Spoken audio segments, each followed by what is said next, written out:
Yes.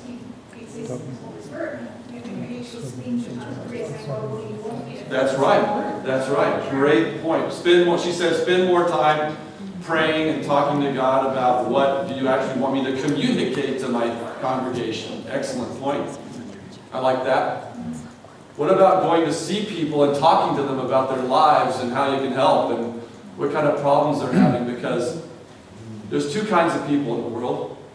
This is my pontificating a minute. There's people who are in anxiety and despair, and there's people who don't admit it. Two kinds. We're all in it. And you're lying if you're saying you're not. I know that. I know it for sure. So, in addition to more time in the golf swing, very important, Will, is helping people basically in their suffering. That's what you do. It's what we do. All of us. This is why I do what I do when I can help pastors save time to spend more time on helping people with their suffering. We know it's not all bad. We know that. We know it's not all bad. We know we have the greatest promise in history. We all know that. But we're stuck here in this realm. That's the problem. But that's great stuff. Great, great, great ideas. Yes, Jim? Why am I seeing different images in the background of that visual copy? Oh, Yes. You've got yours set up for handwritten by the looks of it. No, it's the Oh, background. yeah. The ones on the left, you can click, and those are just templates. But I haven't got anything like that. Yeah, it must be just the program itself, Jim. Yeah. This, of course, Will's is the SDA Silver, so it must have a little more variety. I like that feature you can actually edit or add or edit text on that. Yeah. On the screen. Yeah, yeah. Okay, so visual copy, and then from here, again, you have your little social media things on, well, you can barely see them up here, but you see them on your screen, right? What the heck is this? All right. Okay, that's visual copy.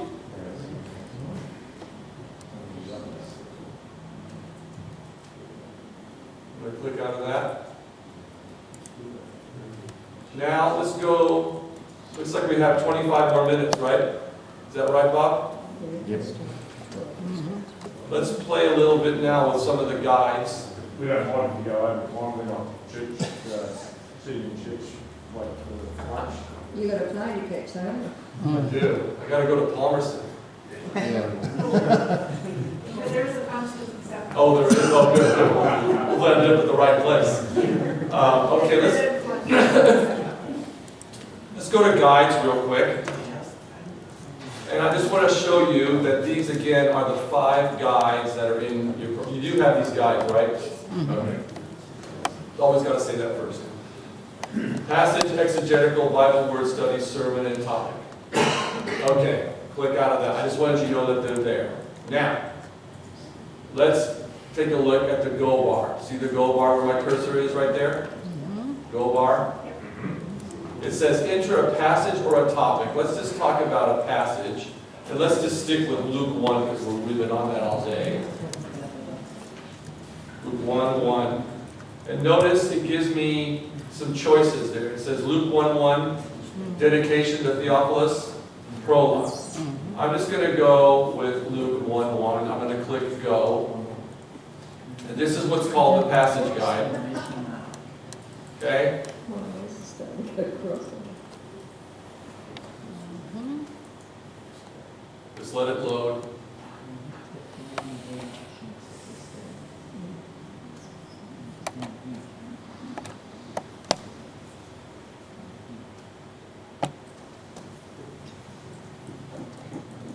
I'm just trying to close some of these arrows because I'll show you why in a minute.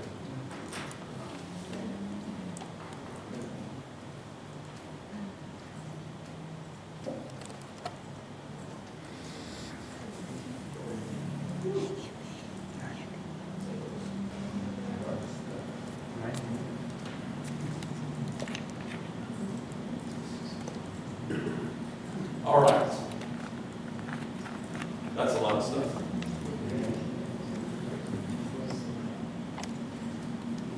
Okay. I'm not going to have, Val and Bob, I'm not going to have a lot of time to go over everything on this thing. It's just, we could spend a day on this alone, right? A day, Oh, it's the different. okay? So let's just review what we've done so far to get to this screen. What did we do? We went Luke 1:1 passage in the Bible, and we hit go.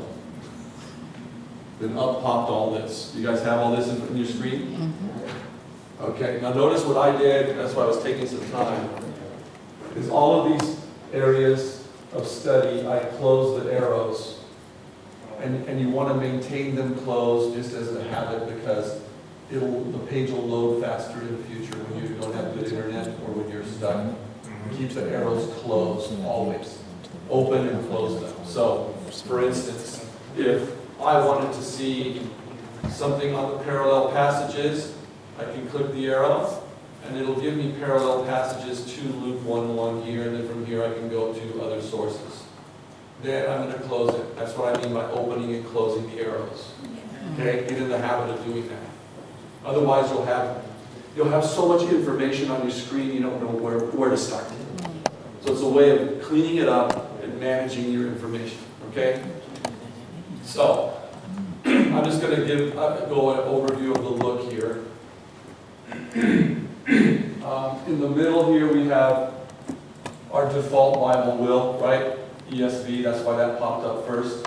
But then it's showing behind that, you see the NKJV, the AV, the NIV 84, and the KJV 1900.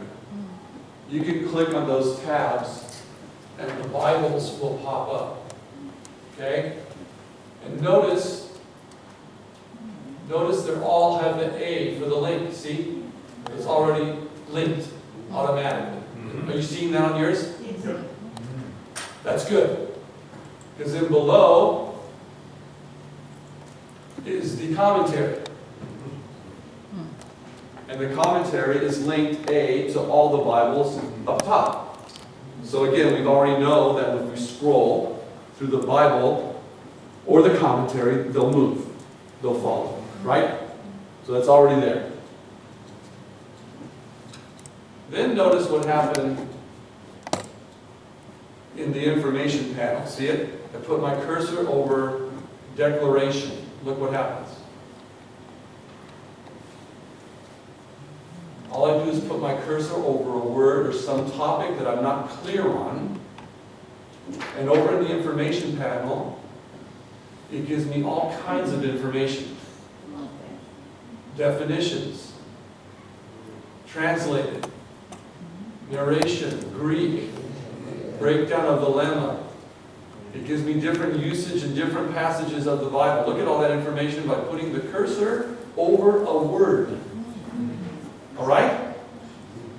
This is that sermon prep thing we talked about. And it could be any word.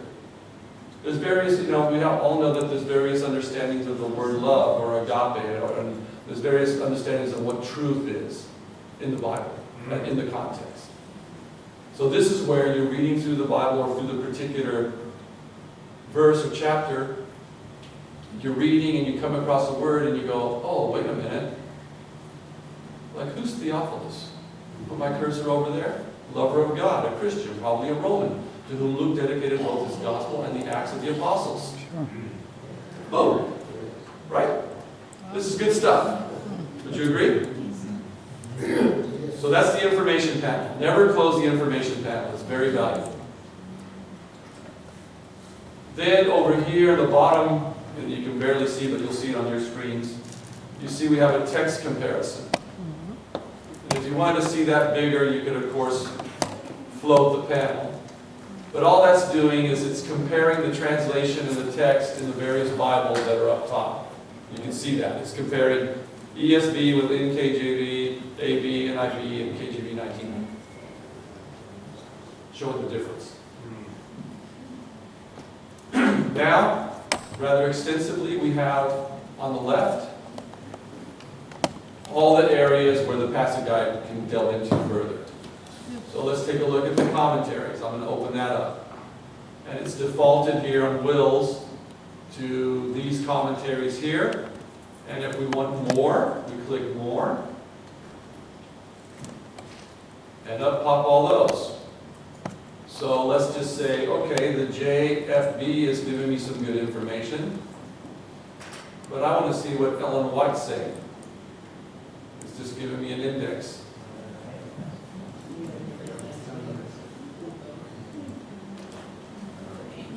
Now I know, going back to your earlier questions, I know we have some SDA commentaries out.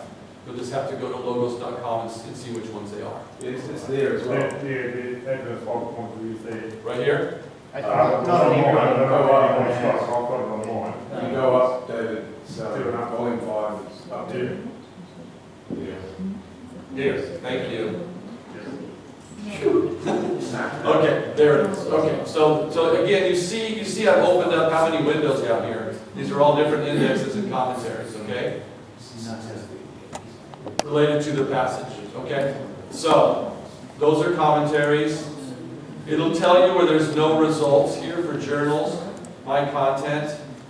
Under cross-references, it tells me here it's using the treasury of scripture knowledge to give me cross-references to this verse. Okay? Then, parallel passages.